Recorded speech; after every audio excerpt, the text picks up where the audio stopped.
Alright, day 19. Day 19. I got a good amount of sleep. I ain't gonna lie. I took some melatonin at like 8:30 p.m. last night, and I woke up at like 6:30. So I got like a good amount of sleep, a real good amount of sleep today. So, and today's also a new week. Today's Monday. I'm starting 6 hours this week. 6 hours per day this week. Last week was 5 hours. This week is 6 hours. And as you know, the goal is to do 9 hours sessions per day as a goal. So I'm working up to that right now. And yeah, so yeah, I think it's gonna be a good session. Got my coffee and everything ready. I promise you, iced coffee is the way to go. Iced coffee is the way to go, man. Oh my days. Some good stuff, I ain't gonna lie. See, when it's hot, it's aight. You know, it's aight. But when it's cold, man, it's like, oh my god, just look at this, man. I don't know if you can see it. Look at that. See that right there, man? Like, oh my god. It's like a quencher, bro. Not really, but it's like, it tastes really, really good, you know? But yeah, I just put my computer on and everything. While I get into day 19. Yeah, day 19, yeah. Also, when I did my work session yesterday, that was supposed to be for Saturday, but I did it yesterday because I didn't do it on Saturday. All the stuff that I didn't like retain on Friday, I retained all those stuff on like yesterday. So right now I'm on like the last course. No, I'm not. I'm tripping right now. I'm on course 10 out of 11 of baby pips, and yeah, right now I'm going through currency correlations. But yeah, I was saying before that I was reading a whole bunch of stuff for day 17. I think day 17. But I wasn't really retaining what I was reading. Like I was just overstimulated or whatever. But yesterday I reread all those things. So yeah, I definitely understand them now and everything. So yeah, we're good. We can get to move on now. Yeah, I'm gonna go through currency correlations right now, and after I do currency correlations, which is in course 10 out of course 11, I'm gonna go into course 11, and then course 11 is the last course of baby pips. So yeah, I'm not gonna rush it. I think that's what messed me up on the Friday, where I got kind of overstimulated. I was too focused on finish. I just want to finish this course. Instead of me just doing that, I'm just actually slow down and go at the pace I was always going at. I'm not gonna rush it or nothing. Just go slow, make sure I understand everything first, and then if I finish it, I finish. But yeah, I'm gonna get into day 18 right now. Work block A. We're doing 3 work blocks today and 2 hours each work block. So yeah, so it'll be work block A, oh my gosh. It'll be work block A, work block B, and work block C. And it's 7:43 right now. I'm right on time because I started work today. My work blocks at 7:45, so we're right on time. I'm on my desk and I'm ready, so starting exactly on time, which is perfect. So yeah, I'm gonna get into work block A right now, and yeah. Round 1.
finished work block A. Most times I come in this room, I'm like, can I give you a summary of what I learned? Because I don't have my computer in front of me, so I can't go title for title, but I have my notebook. I just realized I can just use my notebook to tell you what I learned. All right, so I'm gonna tell you right now, I'm gonna tell you what I learned. So what I learned from work block A was currency correlation. And what currency correlation is, it's a statistical measure of how two securities move in relation to each other. So how currency correlation works is like, it's, let's say, it's a measure from one end to another. It's like a chart, not a chart. Bro, what's it called? A line? Bro, I don't know this. Think of a line. On one line, it's -1. On the other line, it's +1. And in the middle is 0. Depending on where that U.S. currency's pair is on that line, compared to another one, it'll let you know if that currency pair has a positive correlation or a negative correlation. If two currency pairs have a positive correlation, that means when one currency pair is going up, that means the other one may be doing the exact same thing. And the closer that currency pair is to 1, the stronger it is. Let's say if a currency pair has a negative correlation to another currency, that means if one of that currency pair goes up, the other one will be going down. And if, let's say that those two currency pairs are closer on the line, let's say closer to a -1 on the line, that means that they are stronger. That currency correlation is stronger. It says here, correlation is computed into what is known as a correlation coefficient, which ranges between -1 and +1. The correlation measures how strongly the variables related to each other. A perfect positive correlation implies that the two currency pairs will move in the same direction 100% of the time. A perfect negative correlation means that the two currency pairs will move in the opposite direction 100% of the time. So basically what I was saying. And if the correlation is 0, the movements between the currencies pairs are said to have zero or no correlation. They're completely independent and random from each other. So which means that you have no idea how they move with each other. You don't know. It's very, very random. Yeah. Hold on, I'll be right back. Come on. I'm back. I'll do this real quick. But yeah, I'm gonna show you an example. I'm gonna tell you an example of a positive currency correlation. An example of a positive currency correlation. Remember, as I said, a positive currency correlation when the two of the same, opposite. I can't speak. Two different pairs move the exact same way. So, an example of a positive currency correlation is, let's say, GBP USD and EUR USD. Since USD is both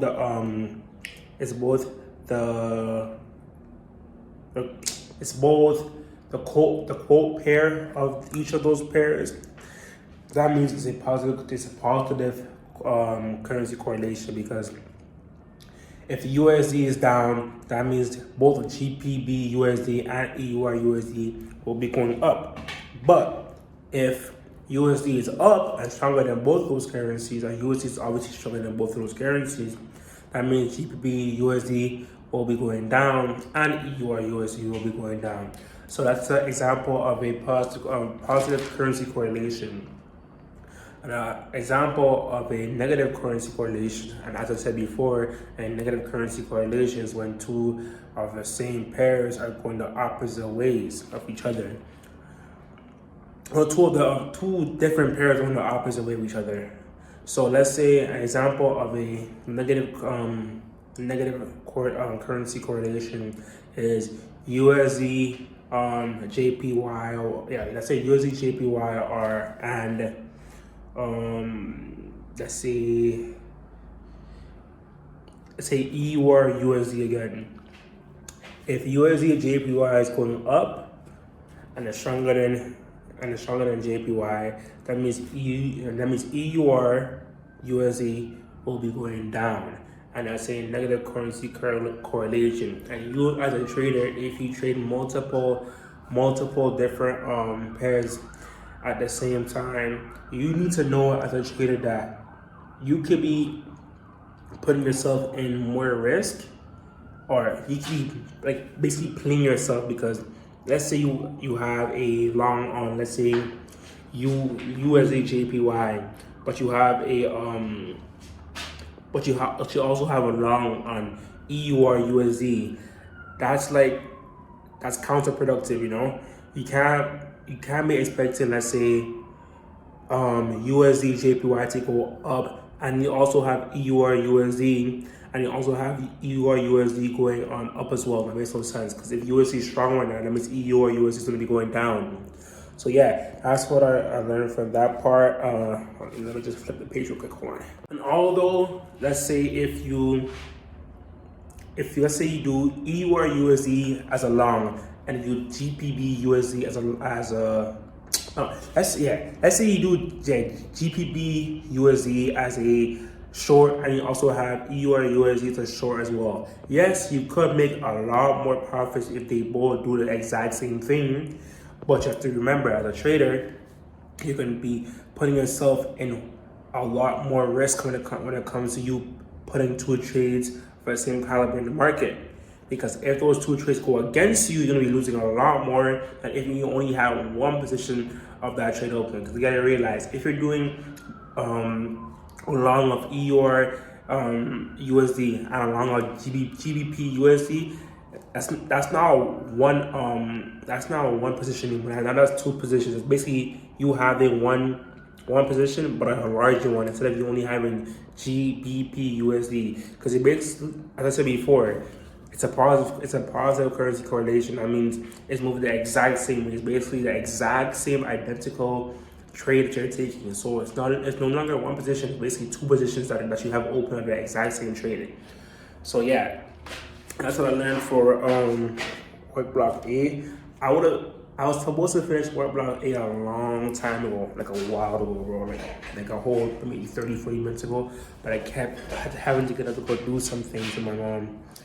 But yeah, yo, the room I'm standing in right now, this is supposed to be my room, but it needs to get fixed up and stuff like that. Yeah, there's stuff in the walls and stuff. So yeah, people are gonna come and see the stuff in the walls. Yeah, people are coming on, like, well, this week to come fix it. So they're gonna go fix it. I'm gonna do some changes to the room, and then, yeah, this is gonna be my nice working station in my room now. That when I'm doing my work, there's no way I can get disturbed now. Yeah, just straight work. And when I'm in that flow is not gonna get interrupted. But yeah, that's what I learned for work block A. I'm gonna get into work block B right now. And yeah, let's get into it. Round 2.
hour later. I didn't finish work block B yet, but I'm not done. I have to go do something first, that's why. But yeah, I'm about to get back into work block B. I have like 20 more minutes of work block B to do. So yeah, I'm good right now still. So let's get back into work block B and let's finish these sessions for there. Yeah.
Alright, so I just finished work block B, and not gonna lie, I also finished an hour of work block C, so I'm like 5 hours in right now. Yeah, 5 hours in. But yo, let me just go through what I learned for work block B first. Hold on. Alright, so for work block B, what I learned was 5 reasons why factoring currency correlations help you trade better. So, reason number 1 why factoring currency correlations will help you become a better trader is you eliminate counterproductive trading. What counterproductive trading is when you trade one currency and you're trading another currency, but they have a negative or positive currency correlation. Let's say you're trading EUR USD, you have a long against EUR USD, and you also have a long against let's say, and yeah, you also have a short against USD JPY. That would make no sense, because if you're doing a long against EUR USD, that's because you think EUR would be stronger than USD, right? So if you're trading USD JPY, which USD is a base pair, that means you think if you go long, if you buy, that means you think USD is stronger than JPY. That means it's a counterproductive trade, because you should be doing a buy on EUR USD and a sell against USD JPY because you think USD is weaker than JPY. So yeah, that's what the first one is, how to eliminate counterproductive trading. And number 2 is leverage profits. So for that one, you can leverage your profits in a way where it's like you can make more on a trade. Let's say if you have, let's say, the same trade, EUR USD and USD JPY, you see that USD is very, very low right now, it's very, very weak right now. So you place a buy against EUR USD, which is saying that you think EUR will be stronger than USD. You could do the same thing for USD JPY, but instead of you doing a buy, you do a sell instead. You say that, okay, since USD is weak right now, let me do a sell against JPY. Yeah, that's how you could leverage your profits. But the thing with that is that you can mess yourself up a lot, because let's say USD isn't strong. Let's say USD is strong, you could lose double the money that you actually put onto that trade. Because let's say if USD goes up instead for EU, if USD goes down for EU USD, and let's say if USD goes up for USD JPY, you'll be losing more than you'll be losing a lot more, because you're doubling up on that trade. For 3, you can diversify risk. And how you can diversify risk is, let's say in the same trade, you have EUR USD, and USD JPY. So you have a long against EUR USD, right?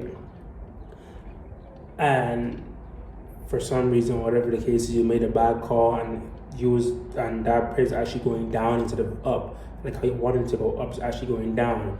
So you said, okay, let me hedge my risk and let me go trade USD JPY and do it long instead. Since for EUR USD price is going down, that means USD is stronger than EUR. Let me trade it USD JPY and put it along because price should be going up. That means USD is strong right now. So yeah, that's another one, which is the first diversify risk. And this is wait, I think I hold on.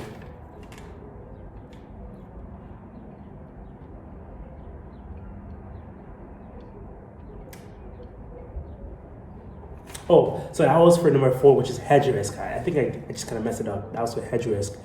For 3, diversified risk is, Oh, instead of you putting diversified risk, instead of you putting, let's say, one standard lot on, let's say, one pair, let's say, again, EU or USD, you could put, let's say, 0.50 of a mini lot, and you can put you can do 0.50 of a mini lot on EU or USD, and you can put, let's say, another 0.50 on, let's say, JPY, no, not JP, no, GBP USD, and if both of those trades go up, you make money, but they both go down, you lose a lot of money. So yeah, that's how you diversify risk. Instead of you putting one standard lot on one trade, you put 0.50 mini lots on 2 different trades, and the 0.50 mini lots equals 2 0.50 mini lots equals into 1 standard lot. So yeah, that's how you can diversify risk. And as the one that I explained before was hedge risk, it's the same thing for that one. And number 5 is confirm breakouts and avoid fake outs. You can use different currency pairs to see how the markets are actually moving. Let's say you're a breakout trader or whatever the case may be, and let's say EU or USD is ranging right now, so ranging up and down. And let's say EU or USD is at, let's say, a support level right now. So you then go on to, you don't know if price is gonna it's gonna do a fake out, or if it's actually gonna do a breakout. So let's say you go into GBP USD, right? And price is also at its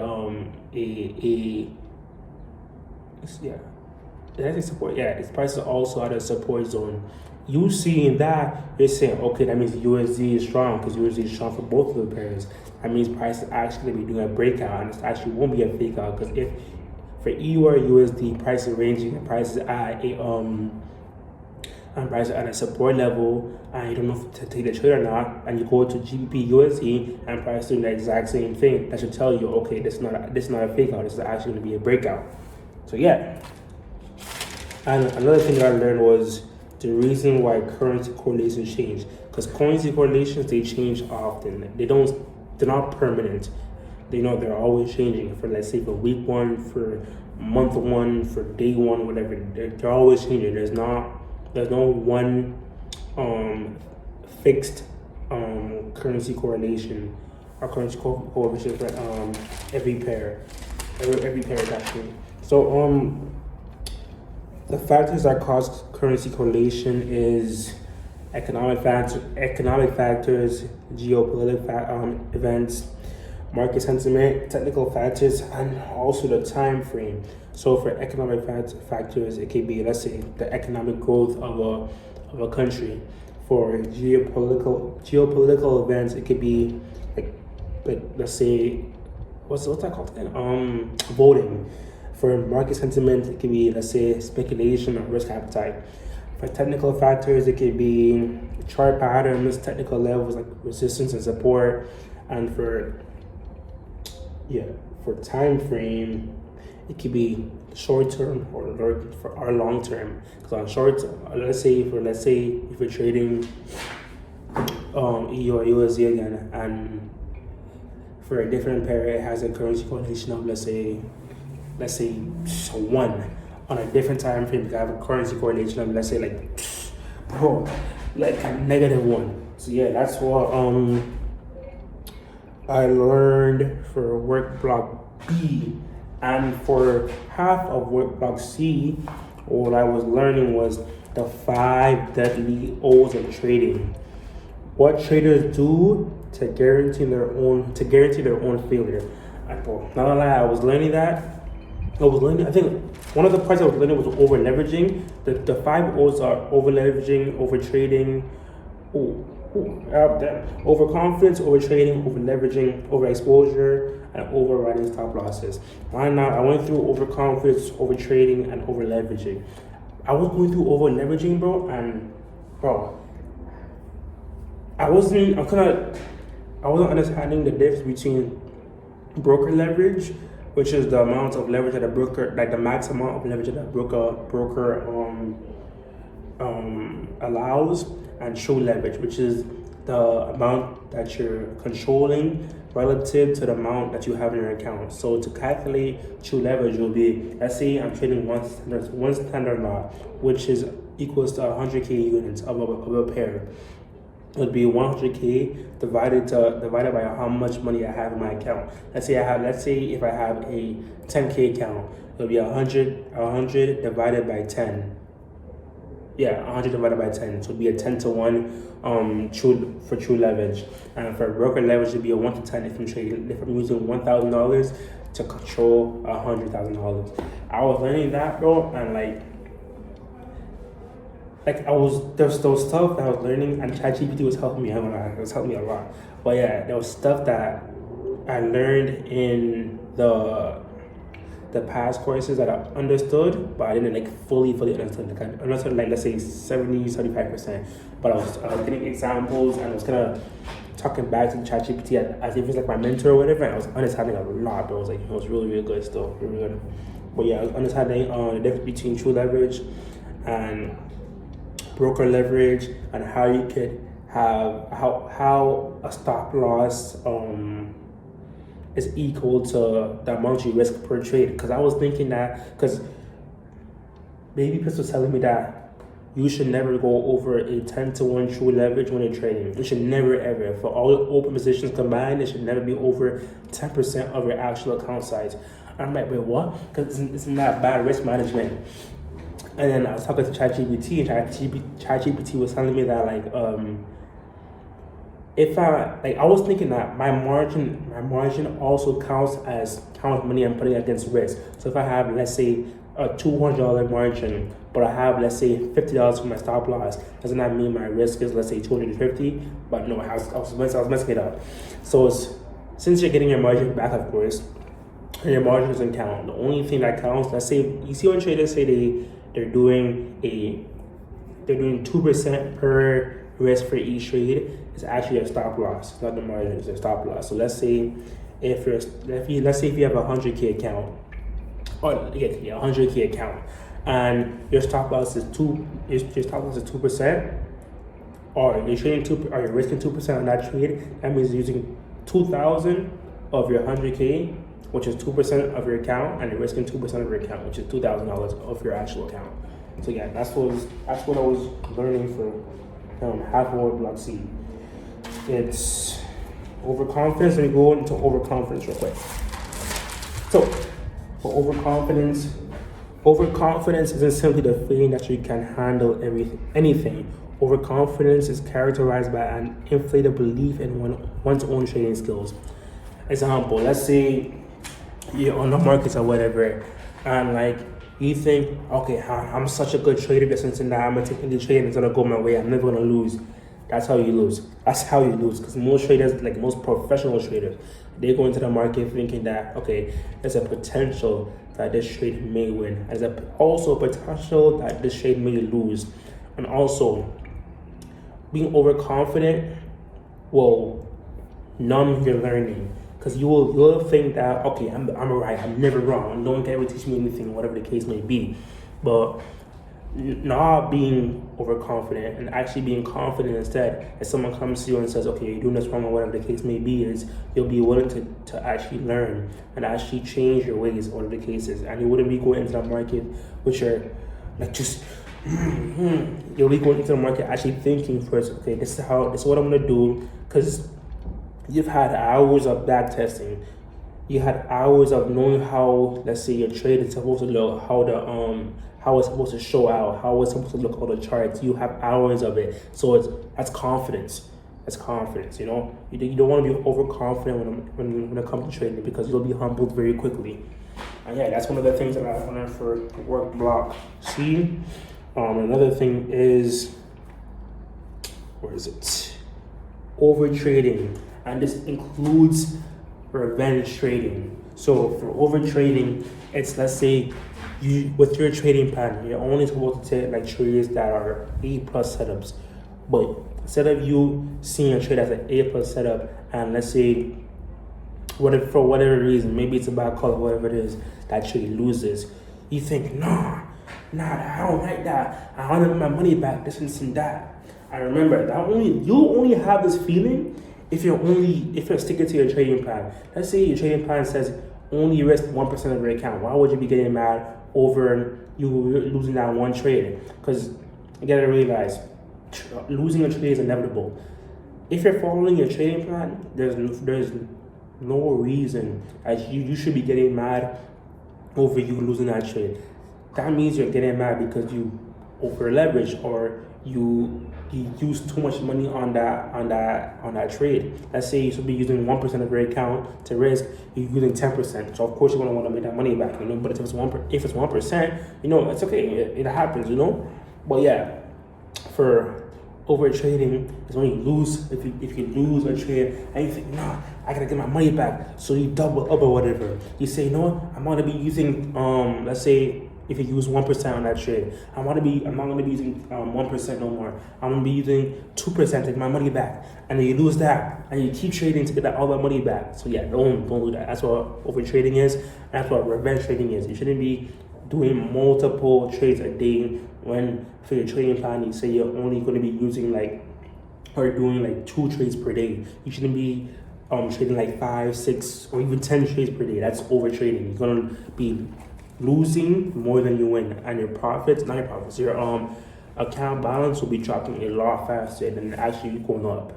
So yeah, that's another thing that I learned for block C. Another thing is over leveraging. If you have an account, and let's say you have a 10K account, you shouldn't be using a leverage of 1 to 100. Because if you're using a leverage of 1 to 100, that means you're using $1,000 for margin and they're controlling 100K. Or 100K. That makes no sense. If you have a 10K account and your leverage is 1 to 100, why are you using $1,000 to control 100K? That's over leveraging. That's not good whatsoever, because you gotta realize, for 100K, if price was to go up 1%, that means that's $1,000. That's for you. If it goes away, that's $1,000 for you. But if it goes down, your whole stop loss is hit. That makes no sense whatsoever. You know, there's no point of you doing a 1 to 100 leverage if not even professional traders be doing that. They be doing a 1 to 10, the most. So if you have a 10K account, you should stick to mini lots. Mini lots. You shouldn't be doing no standard lot and doing a 1 to 100 leverages. You should be doing, let's say, let me think. Let's say you should be having your leverage the absolute most 1 to 10. So if you have a 10K account and you want to risk, let's say, $1,000, you want to use $1,000 for your margin, and you're controlling 10K, your leverage will be 1 to 10. 1 to 10. And that's way better. That means your risk will be way lower on the trade. And also, if your remember that $1,000 is only margins. That's locked up. You get that money back. So let's say if you risk, let's say 2% of your account on that trade as well. That means 2% of that 10,000 will be 200. So yeah, instead of you having a 1 to 100 leverage and using 2% of your account, which is $200, I gotta realize the higher your lot size, the more each pip's value is. So for a standard lot, 1 pip equals $10. That means if your risk per trade is 2%, it will take a standard lot. It will take it 20 pips for you to get stopped out. But for a mini lot, since each pip is $1, it would take that trade 200 pips for your stop loss to get hit. So there's no point of over leveraging. Just play it smart, because in the long run you'll be way more profitable than actually just over leveraging and then over trading and doing all these things that does not align with your trading plan. And if it is, you need to change your trading plan. So yeah, that's what I learned for block B and half of block C. I'm about to get into the last hour of block C right now still. But yeah, that's what I learned. Yeah. Round 3.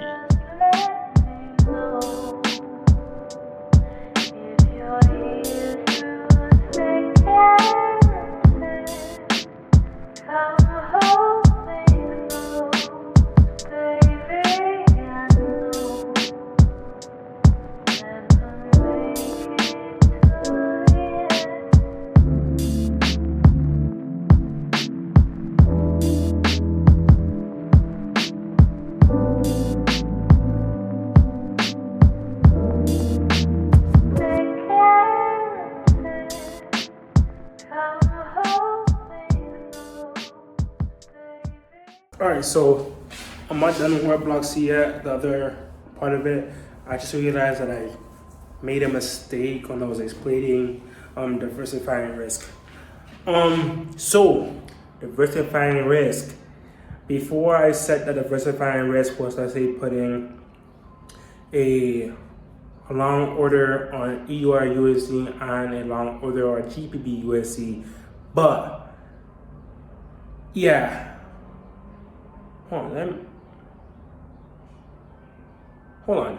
Oh, so yeah, if you think USD will be stronger on EUR USD and GBP, for EUR USD, but you want to diversify your risk, you're gonna open a sharp position on GBP USD as well. Because let's say if you are wrong for EUR USD, but you're still sure that USD is still strong, that means for one of the other trades, like for the other pair, GBP USD, price will still go down. So either way, even if you lose on one pair, you'll still be winning on the other pair. So that's how you diversify risk. Not what I said before. Yeah, and I messed up the explanation before, but I got it now because I seen a example of it. So yeah, I'm gonna go back to the other half of work block C right now. Yeah, just wanted to come here and kind of explain what it actually was, because I explained it wrong before. Yeah.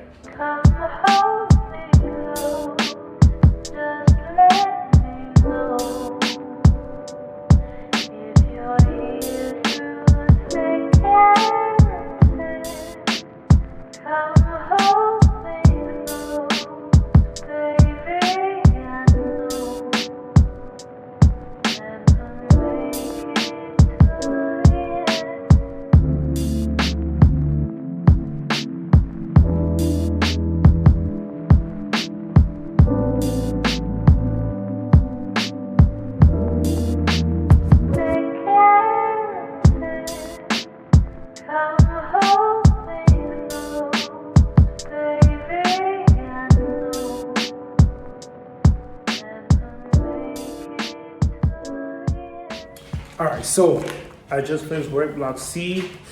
I ended up doing a little more than I was supposed to for work block C. So for work block C, I did 2 hours and 23 minutes. Yeah. What I had learned for work block C, or like one part of it, was the other 2 reasons of 5 reasons why factor and currency correlations help you trade better. In block B,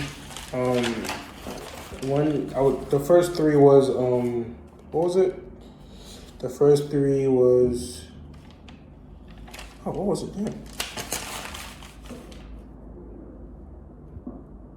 Oh no, this is the wrong thing. I lied. This is the wrong one. It's the 5 O's. I'm tripping. The 5 O's. My bad. That's my fault. It's the other 2 O's of the 5 deadly O's of trading. What traders do to guarantee their own failure. So remember the first 3, I said it was over trading, over leveraging, and over exposure, I think. Let me see. Nope. It was overconfidence, over trading, and over leveraging. So the last 2 of the 5 deadly O's is overexposure and overriding of stop losses. So let's get into that right now. First, we're going to start off with overexposure. All right, so it says, in my notebook, it says, when you have multiple positions open in your trading account and each position consists of a different currency pair, always make sure you're aware of your risk exposure. So when it's saying that, example, let's say you have a 10K account, right? You have a 10K account and you are trading mini lots, right? And your mini lot leverage is, let's say 1 to 10, right? 1 to 10. That means you have a margin of $1,000 and you are controlling a notional value of, let's say, 10,000, which means 1 to 10, because 1 times 10 is 10. So 1K times 10K equals 10K. So that's what that's what the leverage is for that trade. So overexposure is like this. Let's say you have three trades open, all different pairs or whatever, all different pairs. Let's say you have EUR USD, 1 million lot with a 1 to 10 leverage. You have a GBP USD, and let's say you have a USD JPY. Let's say you have 3 different pairs of. I don't know if you can hear the fireworks right now. Yeah, it's Victoria Day right now, so a lot of people are just with the fireworks. Let me see if I can show you. Hold on. Right there. See that? Yeah, right there, still right there. Well, yeah. But yeah, getting back to what I was saying. So let's say you have 3 different pairs open, all with the same leverage to your account. Now you only have a used margin of 3,000 with an account of 10K. That means you use 30% of your account on margins. You're always going to be getting those back, so it's not a risk. You're getting that money back. So right now you don't have your account, your trades aren't the over exposure of your account, because if you're trading a mini lot, every pip only equals to $1, right? $1. So you're okay. If your trade goes against you and you have your stop losses or whatever, your account would be able to take the losses. Your account is not overexposed. But let's say you have 10 different trades open, right? 10 different trades open, they all have a 1 to 10 leverage, right? Let's say each of them is still 1 to 10, 1,000 controlling 10K. That means you have no breathing room for your account. If any of your trades go against you, that means you will be stopped out of all your positions, because you didn't have proper risk management. You didn't keep enough money in your account to make sure that if your trades were to go against you a little bit, that you would be able to have enough breathing room so that your trades could eventually go up and actually hit your TPs. So yeah, that's what it is. It's basically like having 2 identical trades open, because they usually move in the same manner, similar manner. So let's say you have all those trades open and they all have, let's say, USD as the quote, and you have a long length all of them. And let's say USD is actually going down, or oh my gosh, let's say USD is actually strong. You'll be messing yourself up because, as I said, if you have those 10 trades open and they all have USD as a quote as well, if USD goes down, you'll be losing all your money. All your money will be gone.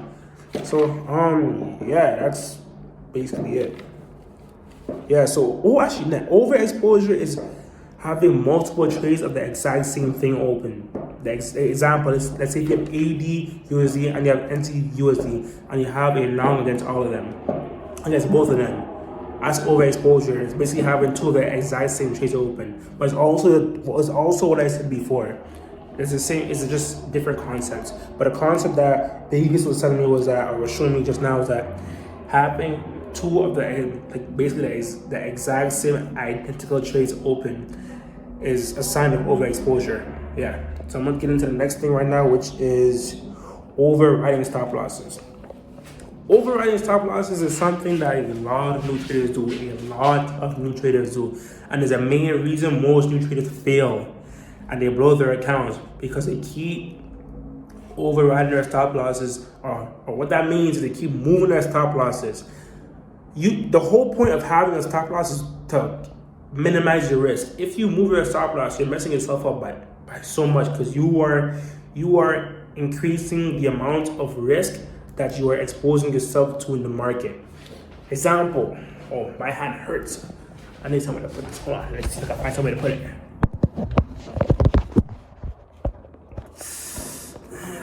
That's not working. Hold on. Let me find somewhere to put it. Hold on. Alright, so I put some tape on the wall. And stick my phone on it. So it's good. It should hold up until I'm done. Yeah, hold on. I'm back. So, I was talking about, what was it? I think it was, let's see. Yes, overriding your stop losses. So, as you know, just make sure this doesn't fall. As you know, as a smart trader, you only want to risk a small percentage of your account in each trade. Whether that be 1%, whether that be 2%, whatever that percentage is, or whatever you're comfortable with right? So let's say I'm a smart trader, right? And I trade only 1% of my account on each trade. What that means is this.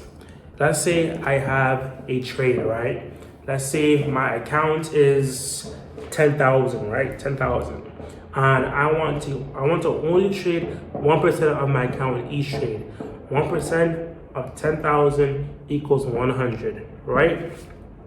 So how that would work for each trade is like this. My stop loss would equal to $100. I'm not saying that if I'm trading 1 million lot, that means my stop loss will be 100 pips. You need to position your stop loss, or reevaluate your position sizes and your stop loss based on how the market is moving. You don't have a fixed amount or a fixed amount of pips for each of your trades. Example, what I'm saying is this. Let's say you're trading EU or USD, right? And you have a fixed amount of stop losses. Let's say a fixed amount of pips for your stop loss. Let's say a fixed amount of pips for your stop losses for each and every trade is, let's say, 100 pips, right? 100 pips. But let's say EU or USD for that day is making significant random swings of 200 pips easily. That means your stop loss will get knocked out easily, because EU's volatility is very high for that day. So that's why you need, as a smart trader, you need to figure out how market sentiment is, and then place your stop loss and your position sizes based on how market sentiment is. So yeah, back to what I was saying about your overriding your stop losses. Yeah. So as a smart trader, you don't move your stop losses because, let's say, you think because let's say you're trading going close to your stop loss, right? You think, oh no. I think price is gonna go down a little bit more past my stop loss and then shoot back up. So you say, you know what? Let me keep putting my stop loss a little bit lower. It's okay. I'm already in a loss. Might as well just keep putting my stop loss lower. Let me bring it lower. Don't do that. You're only exposing yourself to more risk. And which is most likely gonna happen, if your stop loss does eventually get hit, the more you bring it down, that's the more you lose on that trade. You did not have to lose that much on that trade. You put yourself in a predicament. You expose yourself to more risk exposure, which with more market exposure for no reason. If you have followed your trading plan, that wouldn't have happened whatsoever. Yeah, I was gonna say something. What was it? Damn. Let me think. Hold on. Yeah, I don't remember. I'm gonna be honest. I don't remember. Dang, no, you don't remember. Oh, it's okay, man. Whatever. But yeah, that's why you shouldn't override your stop losses. You should never be doing that as a smart trader, because now you won't be risking 2% of your account or 1% of your account. Now you're gonna be risking 5% of your account for no reason whatsoever. That's why most new traders, they blow their accounts and they don't pass challenges for profits because they don't follow their trading plan. It's because they aren't disciplined and they keep moving their stop losses, or they keep over trading, they keep over leveraging, whatever the case is, and they keep moving their stop loss. That's what I was saying. They keep moving their stop loss. As a trader, you always follow your trading plan. If your trading plan says you risk 1% of your account, you only risk 1% of your account. If you see that your trade is going towards your stop loss, leave it. Let it hit it. If you lose, you lose. You go on and find the next opportunity. Don't move your stop loss. The whole point of the stop loss is to limit your risk. If you move your stop loss, you're not limiting your risk. That makes no sense whatsoever. Dang, I had what I was gonna say, now it's gone again. Yeah, got it now. If your stop loss gets hit, or you see that price is going lower and lower to your stop loss, the reason that you seen that trade, the reason that you took that trade, the reason that you said, okay, this is my trading plan and this looks exactly like my trading plan, your whole trade or your whole trading system is invalidated. Because why? Your stop loss is about to get hit. If that was an A+ trade, that wouldn't have happened. But since your stop loss is about to get hit, that means like it's an A+ trade, and now your trade is now invalidated. You should just leave it, walk away with your loss, and look for another opportunity. Don't stress about it. It's only 1% of your account, only 1%. And let's see, but if you weren't following the trading plan and you were risking 10% of that trade, so now you're gonna be risking 1% on your stop loss, and you lose that. Oh, that's stupid. Now you just lost 10% of your account, and if you keep bringing your stop loss lower, you're losing more of your account. So don't do that. If you follow your trading plan, less stress, less emotions, less anxiety. Follow your trading plan. Yeah, that's what I learned for block C. That's only part of it. There's still more. I'm gonna tell you the rest right now. All right, next thing is, so Baby Pips was kind of giving me a course that, not a course, a part of the course is kind of like a joke in a way. Well, not a joke, but it's very serious. But like, they're basically saying, if you want to lose all your money, if you want to blow your account, do these things. And there's 10 steps. The title of that part of the course was how to lose all the money in your trading account in 10 steps or less. So I'm gonna go over the steps right now. These are the steps right here. And you can see it here and over here. So I'm gonna go through each of the steps. There's 10 steps right here, okay? So step 1, buy a super expensive monitor. Step 2, focus on trying to find the perfect technical indicator. Step 3, when your technical indicator says that the currency pair is overbought or oversold, buy it right there and then. Step 4, don't pay attention to the current or future economic outlook of the world's biggest countries. Step 5, make sure to visit a bunch of Forex trading forums and go through all the threads until you find hot trading tips. Step 6, read what other traders are doing and be sure to follow them without question. Step 7, skip creating a trading plan. If you see a good trade, just do it. Step 8, dream about how much you'll make, not how much you'll lose. Step 9, don't set stop losses. That's for losers. Step 10, make trades based on your emotions. So these are 10 things that you can do to blow your account in 10 days. But as a smart trader, these are tips right here that you do not do. Do not do these things right here. So yeah, that's one of the other things that I learned for Workblock C. And yeah. All right, so another thing is, the title of it is this: Tips for Forex Trading Beginners. Tip number 1, educate yourself. It says, we can't emphasize enough the importance of educating yourself and learning as much as you can about the Forex market. Find quality education sources about Forex before risking money. Make sure to study the different currency pairs and understand what makes their prices go up and down. So it's saying that before I even get into a live account, before I even put money into a live account or whatever the case may be is, right?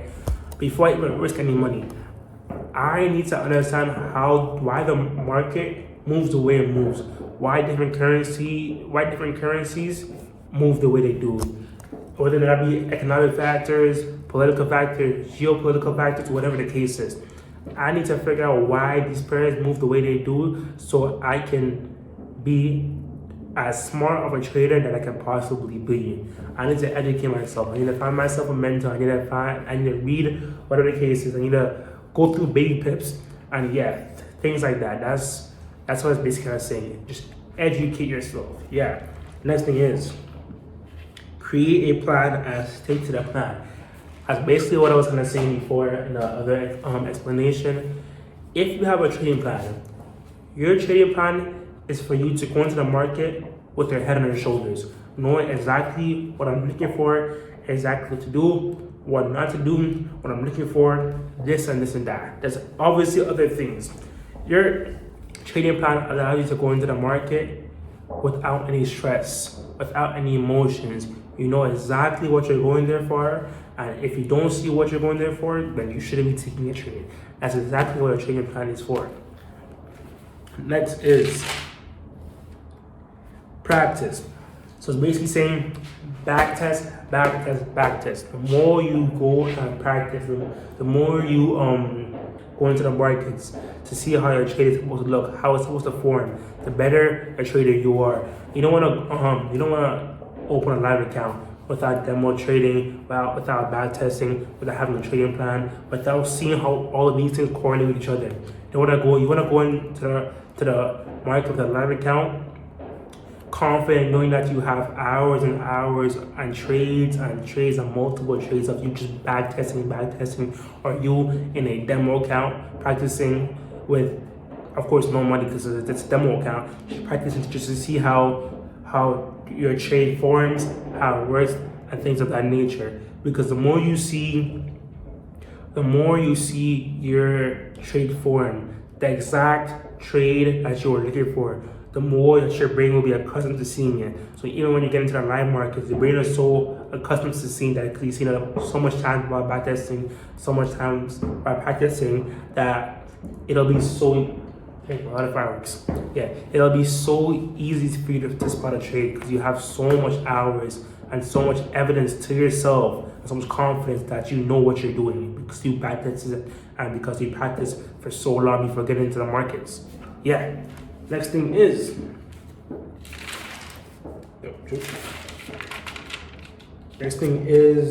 four, keep it slow and steady. Be consistent and stay disciplined.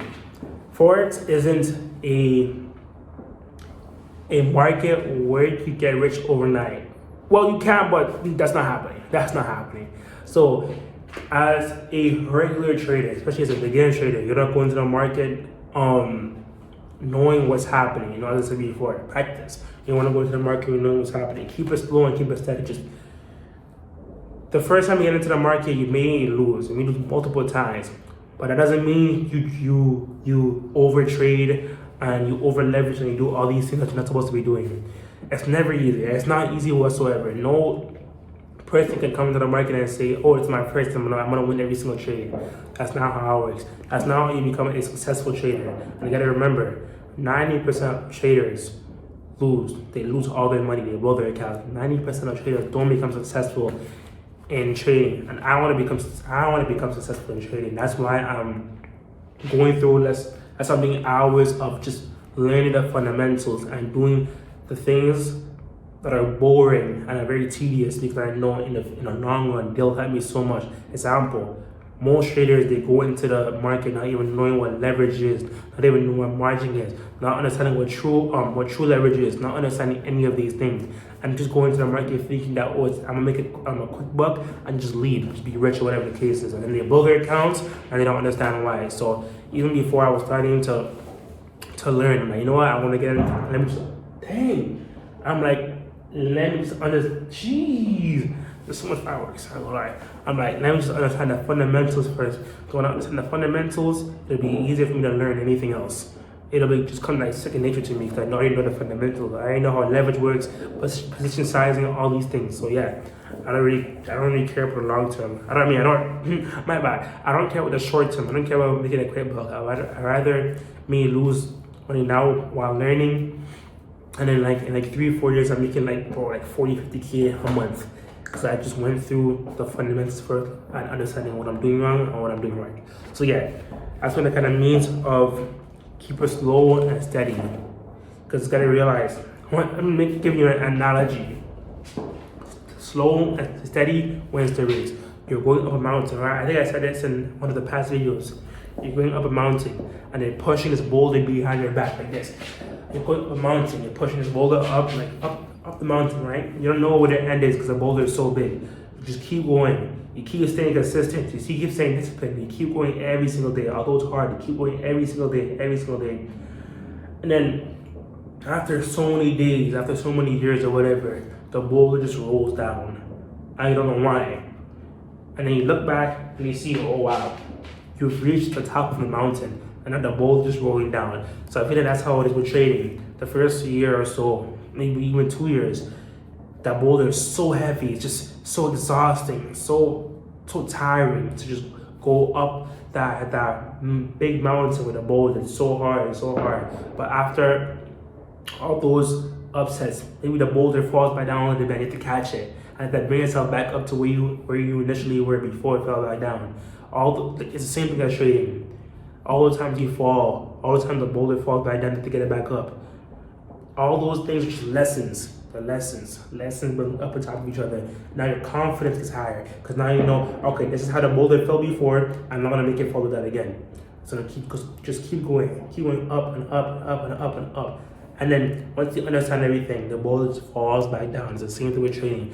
Once you understand what you're doing wrong, and once you create the trading plan that suits you the best, everything will just be easy, because you followed your plan, you stayed consistent, and you stayed disciplined. Yeah, so that's another thing, which is what was it? Okay, keep it slow and steady. And next thing is know your limits. Yeah, so it says, as a new trader, you have to know your limits. You need to know how much you're willing to risk on each trade, sticking with leverage ratios within these risks, and never opening a position size that's so big that it can blow your account. A lot of traders fail because they don't understand trading with margin and ignore the effects of leverage. This shouldn't be you. But yeah, as I said before, a lot of traders come into the market thinking, oh, it's going to be so easy. They over leverage. They open a trade with a 1 to 100 leverage, and it's like, it makes no sense, you know? You're gonna come into the market with being a smart trader, saying I'm not gonna over leverage, saying I'm not gonna over expose myself and all these things, basically what I was saying before. And that's for know your limits, yeah. So if I have a 10K account, I'm not gonna be trading a standard lot, right? Because standard lot is obviously 100K. So if I want to trade a standard lot to a 1 to 10 leverage, which is smart, that means I'll be trading 10,000 on my account, 10,000 on my margin. That makes no sense. Because if I trade was to go against you by like 1 pip, I'm stopped out. So it makes no sense. So as a smart trader, you would trade a mini account with your $10,000 account, because that $1,000 that you're going to be using for your margin will equal to a 1 to 10 leverage. So you got to play it smart. Yeah. And that was for number 5, which is know your limits. Number 6, keep your emotions in check. Yeah. So what that means is a lot of new traders, they come to the market and let's say they lose a trade and they're so sad. They are so sad. And let's say they win, they feel like they're on top of the world, they feel like they're the best trader, whatever the case is. But a lot of professional traders, when they lose, it happens to the best of us. When they win, I guess it's a good trade. And that's just how they think most of the time, They don't come to the markets with anxiety, with stress or whatever. They prepare themselves for the market because the market is very stressful. It's very tiring for your mind and all these things, So you don't want to come to the market and let what happens to your trade dictate how you feel. That's if you lose, you're down. If you win, you're up. You don't want to be like that, You want to treat the forex market like a business, I'm not saying have no emotions. Of course, when you make money, you're gonna have emotions that are just trying to control your emotions, And I know I'm saying this right now, and I haven't been in the markets yet. I know it may be hard for me because it's my first time as well, but I feel like if I learn these things and if I try and practice before I get into the markets, with let's say losing $100 of my own account of my own money, then I'll know how to control my emotions with that money before I get into the markets. I use more money and like get platforms and stuff like that, or challenges and stuff like that. But yeah, I was even watching this guy Mamba FX on YouTube, right? Mamba FX. He was in a trade, right? And I think he lost money at first. He lost a lot of money. That's like 20K first. That's 20K. He just kind of shrugged it off. Of course, he had like a large amount of capital. I think he had like $1 million in his account or whatever. But like, he lost 20K, right? And he was just like, and then he made 50K. So he made 30K profit plus his initial 20K back. And he was like, guys, I gotta, when it comes to forex, I gotta stay poised. And make sure you understand what you're doing, control your emotions. Because if you let your emotions run wild, you will lose all your money. I think that's something that has stayed with me for a while. So I think that's one of the reasons why he's kind of one of my one of the traders that I like watching right now. So, but yeah, that's another thing. 7 is stay open-minded.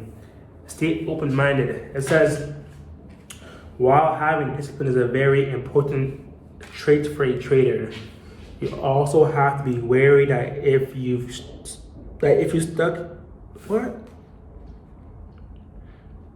are stuck in your ways, you'll end up imposing your ideas on what the market should do instead of reacting to what is actually happening. Constantly question the market and your trading plans. Asking questions